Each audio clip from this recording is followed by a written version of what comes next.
ગાંધીનગરની વાત કરીએ તો ગાંધીનગરના સેક્ટર 24 શાક માર્કેટમાં લુખ્ખા તત્વોનો આતંક જોવા મળ્યો છે।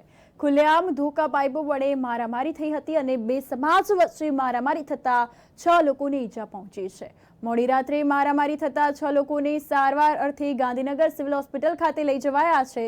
તો બીજેપીના કોર્પોરેટર ભરતભાઈએ ઘટના સ્થળે પહોંચીને મામલો થાળે પાડ્યો છે। પાઇપો લઈને આવેલા લુખ્ખા તત્વો ગુનાહિત ઇતિહાસ ધરાવે છે તેવું પણ અહીં સામે આવ્યું છે। તો સેક્ટર 21 પોલીસે 4 થી 5 લોકો સામે ફરિયાદ નોંધી છે। હાલ સેક્ટર 21 પોલીસે ગુનો નોંધીને આ અંગે વધુ તપાસ અને કાયદેસરની કાર્યવાહી હાથ ધરી છે। આ અંતર્ગત વાત કરવામાં આવે તો કોર્પોરેટર ભરતભાઈએ ઘટના સ્થળે પહોંચીને મામલો થાળે પાડ્યો હતો। બીજેપીના કોર્પોરેટર ભરતભાઈ ત્યાં હાજર હતા।